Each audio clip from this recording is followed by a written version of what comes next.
Good afternoon. I'm your host, Suzanne Roberts, author of It's Deeper Than That, and founder of The Great Reconnection. And I'm so excited to have here today with us and with me, Becca Apfelstadt.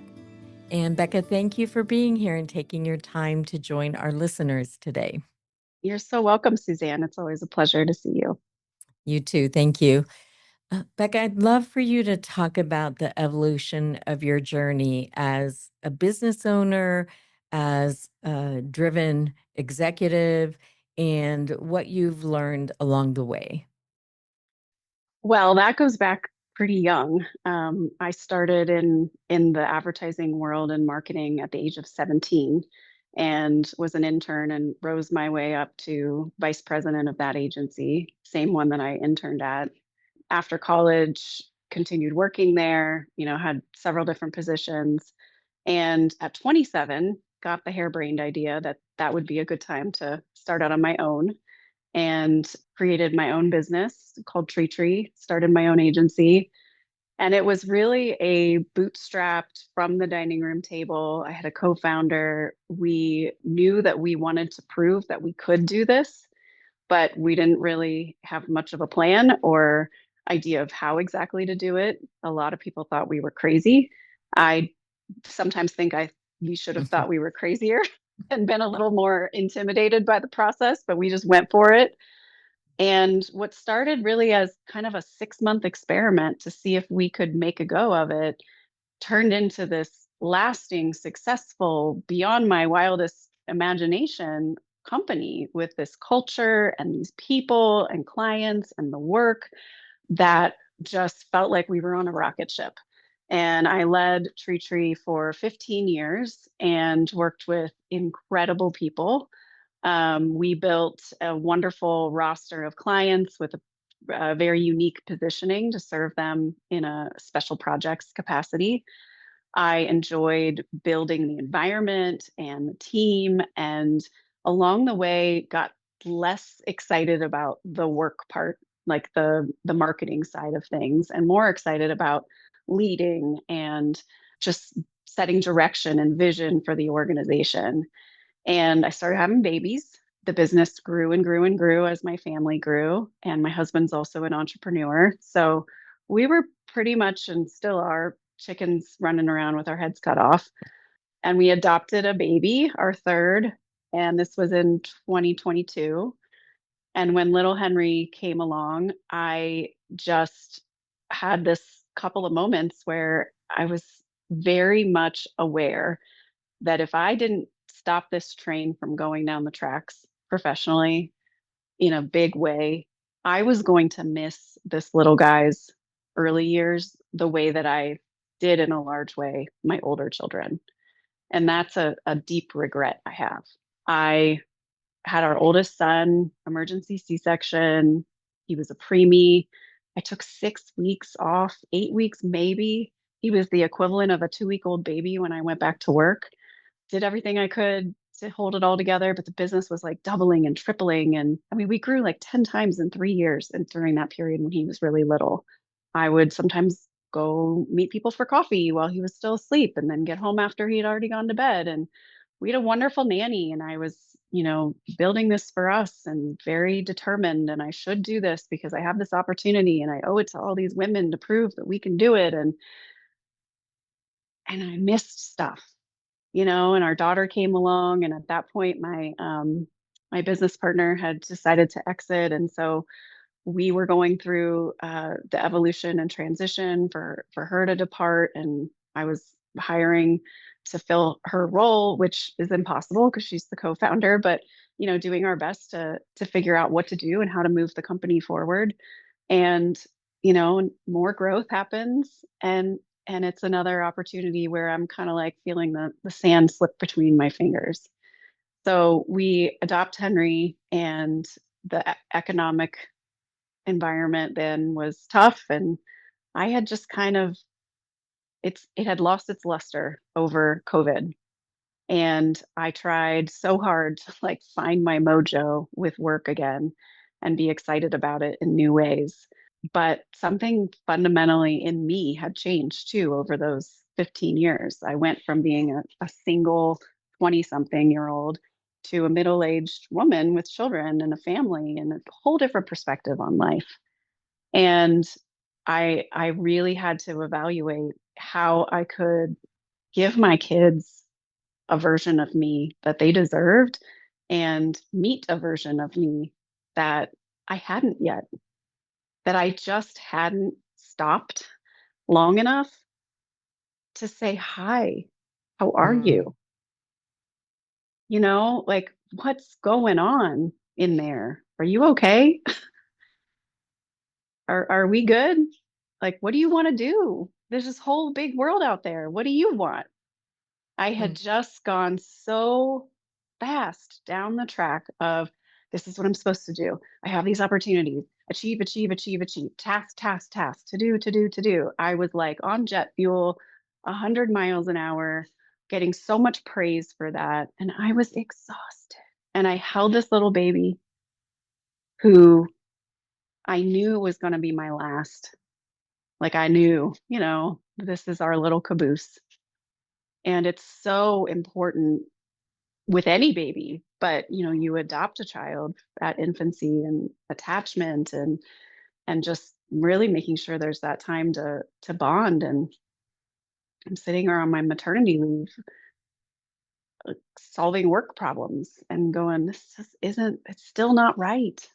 I built the big thing and it's still not right. Like it wasn't, like, so I just had to get really honest with myself and become comfortable disappointing people, which was not my forte. And it was very quick once I made the decision. Um, and I think that was important for me because I think I would have probably backslid or talked myself out of it if I hadn't just kept going quickly. And also, it needed to be fast because you only get how many months with a baby as a baby and a toddler as a toddler and a 7 year old as a 7 year old and a 9 year old as a nine. My children were very young still and needed things. So when you said it happened really fast, you're saying you made a decision to sell the business. I made a decision to sell the business, and that whole process happened much more quickly than a lot of transactions typically do. I was able to sell to somebody that I already knew and had a relationship with, and trust with, and had worked with for a long time through a peer group, a CEO peer group. And we were able to work out the details quickly. And then, I transitioned out rather fast. It wasn't like I wanted to be around for 3 to 5 years, and I wanted to go home and be a mom and figure out what was next. And that whole process too is full of emotions and pride and ego and a lot of, at least I had a lot of concern. What's the public gonna think? What is everybody in the business community, my friends, my clients, my colleagues, what are they all gonna think? And how do I make this an easy transition for my team? I was very concerned about them. And I remember this one day where I was I was really struggling with some part of the way something was written in the deal. And I was trying to like fight for it to be better for my team, um, or more advantageous to them in a way that might have even made it worse, for me and my family. And I was so hung up on like, but they've done so much, but they've done so much, but they've, like they deserve, and I don't want to disappoint. And I walked up this staircase in our home, which is the switchback stairs, and from floor to ceiling, there's a gallery wall all the way up, 2 stories of our family photos over the years. And it's my grandparents' wedding picture to us getting married and dating and the kids and cousins coming in and aunts and uncles. We've got a huge extended family, travels, goofy stuff. It's so fun. And it's the thing that you see right when you walk in our home. It's always a conversation starter. And I was walking up the stairs, and all those photos struck me very differently in that moment as I'm going through my head about, I should be adjusting the deal to take less opportunity for myself and give more, to the team in some way. And I had this moment where I just looked around and I was like, God, Becca, they are not on this wall. And I am not on their walls where their family photos hang. As important as I had made this business, as central as I had made it to my life and my identity and my core, and wrapped my whole world up in being its leader and co-founder and owner, not a single photo on the wall, and I had a lot of them, was with this group of people, and that really stuck with me as a reminder that, like, the ones who really matter, it's the people in our four walls, the five of us. And I needed to make some big change to create a better feeling inside our own home and inside of me. So that's what I've done in the last 2 years. It'll be 2 years at the end of this month. That you sold the business. Mm-hmm. When you were walking up the stairs and you have reported that you were exhausted and no longer had juice or excitement for what you were doing, did you understand in that moment what you were calling for inside of yourself? No, I think I mislabeled it a little bit as that I just needed to be done. I was just done being a professional contributor. And I was like gonna completely, bake bread and hang out with the kids and read books and maybe write. I mean, writing has always been um, something that's been on my heart and mind. I have some ideas for books and a newsletter and all kinds of things that I want to do to write more. So, that was definitely in the cards. I didn't have anything in particular in mind. It was like, I just need to stop. I just have to, like, get off the treadmill. And I don't know what I'm going to do next. If I'm going to do anything next, for all anyone knew, I was retiring. And if that's where it had ended up, I would have been fine. But a few months in, and it's like I start to get that little whisper again of, you got more in you. But And can I I ask went, you, can I ask you a different kind of question? please, yeah.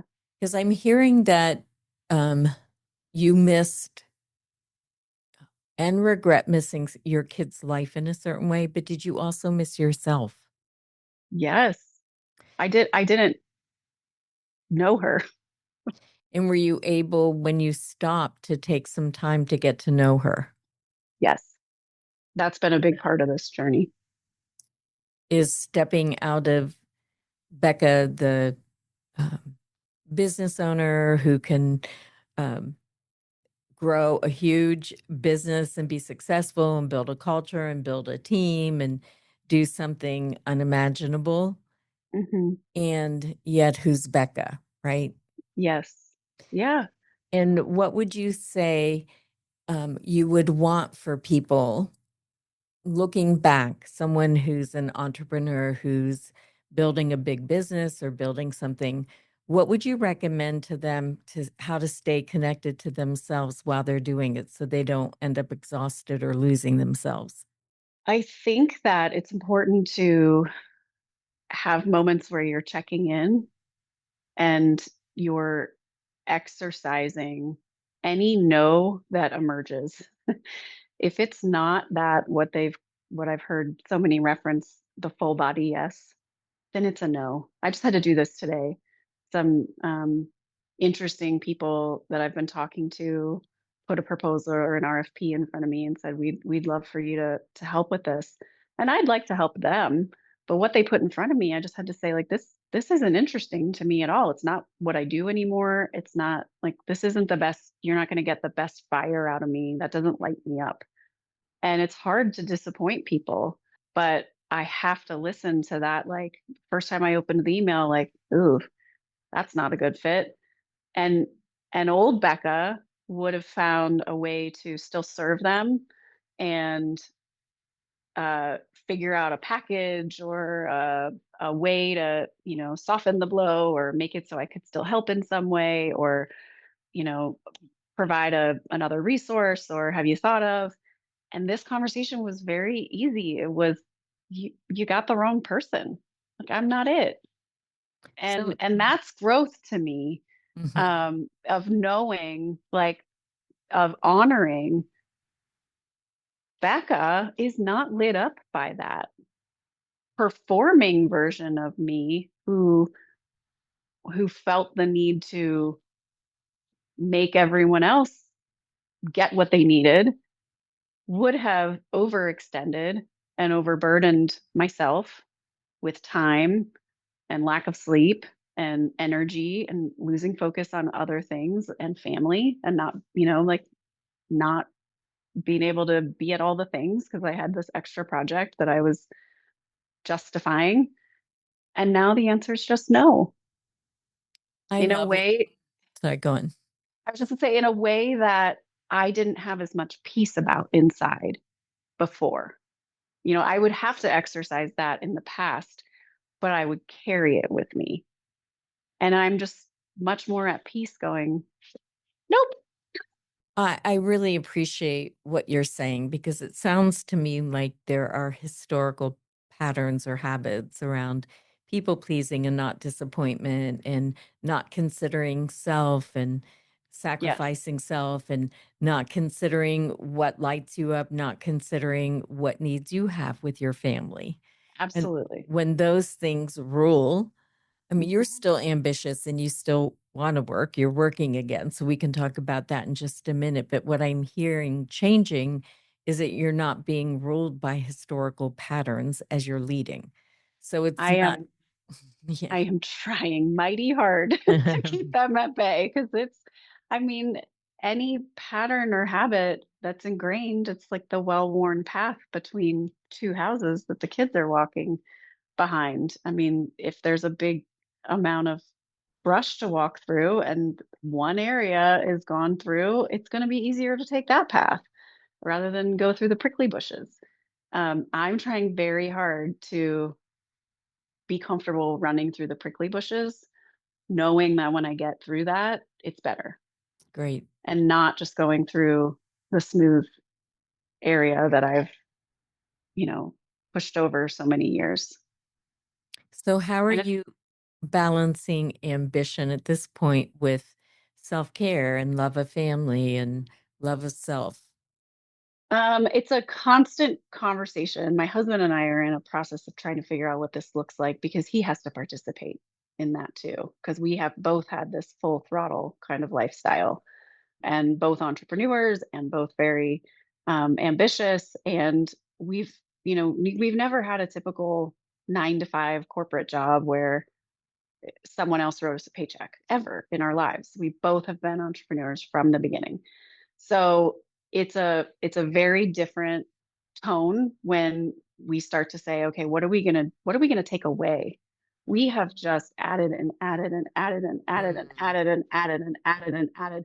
And it's like the plate that was set between us as a married couple never got any bigger.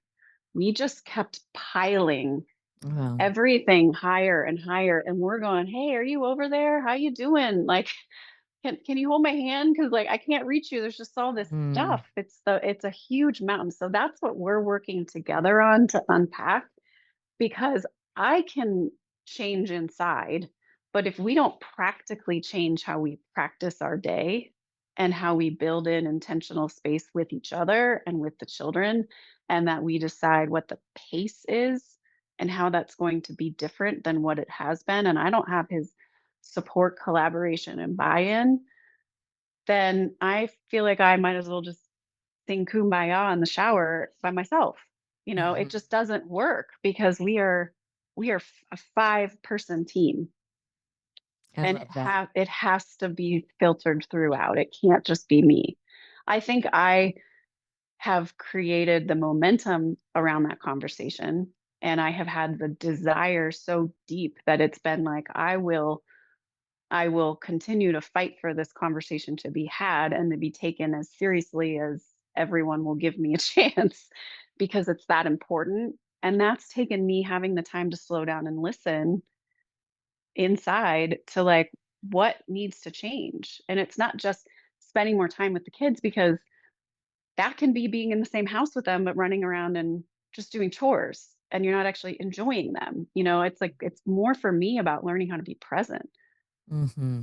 um, and stay there and not have the sway of all the things, so easily distract me. That requires deep listening, commitment to that which is life giving versus life taking, and making conscious choice every step of the way. Yeah, and there's going to be some rebuilding of choices, like Yes. you're saying, but like how we live, what we do, what we don't do, what we say yes to, what we say no to. I mean, we have had to really look at the way our calendar looks. You can't say you want to slow down and then have our calendar. Like it's ridiculous, Yeah. you know? Like you So I'm said, trying. you said before, there's such a reward for hustle and sacrificing yourself. It gets so rewarded in our world, and it's so unhealthy, So Yes. it is so unhealthy. I think Forbes has an article that 66% of the workforce experiences burnout, and that's so sad.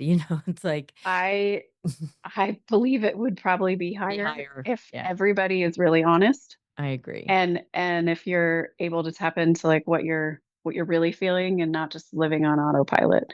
Because Yep. who are the other people that are Yeah, aren't in that? totally. How long was it before when you sold your business that you started um, this new business? And would you share Uh, what this new business is? Sure. I'm right now I'm doing some consulting and advisory work with founders of service-based businesses. So I'm helping people who own like people-based businesses. It could be a interior designer, an architecture firm, an agency, a marketing firm, anything in professional services. And they are having what I call success problems.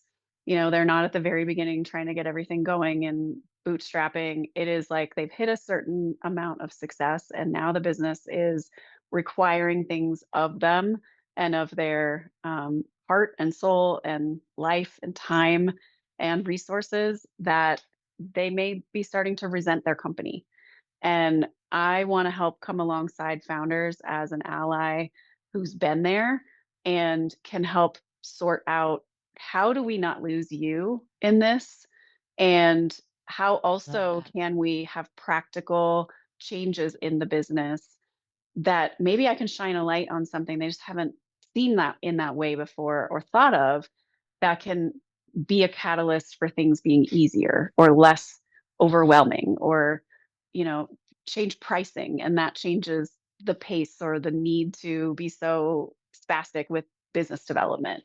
I've worked with female founders where we spend a lot of time on worth and them just getting comfortable with charging what they're worth and them being okay when they hit certain financial goals, realizing that it's their money and they don't have to just keep it in the business checking account. In fact, that's the worst place for it.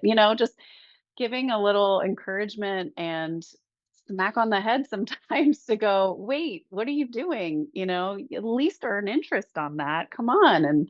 Um, and it's so rewarding to give all of these amazing minds who are working so hard in overdrive all the time for their teams, for the company, a place to unmask.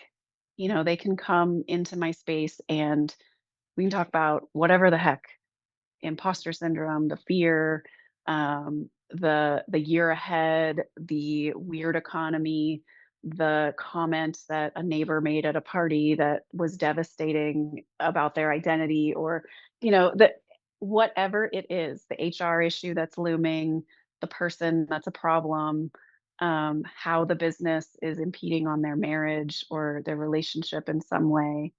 I mean, It's not therapy, but I've had a lot of people say it sure feels therapeutic. That's beautiful. I Yeah. feel like you're giving to people what you found for yourself that you also wish you had had. Yes. And I found it through multiple providers, and not many of them had also, or any of them probably, that I, now that I can think about it, um, maybe one or two had had the experience of building and sustaining their own company at a certain level for a certain amount of time.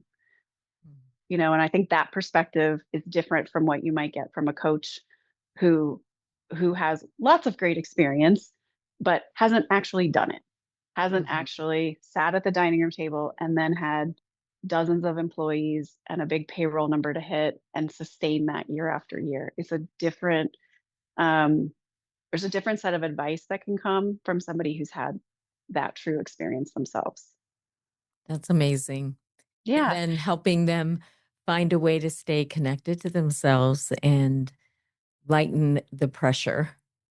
Yes, lighten the pressure and see the sparkle. Mhm. I think I've been able to help a couple of founders in particular find areas of their business that are really unique that they were kind of overlooking and not Mm. realizing were very marketable or very good points of difference to lean on and stand a whole thing up around.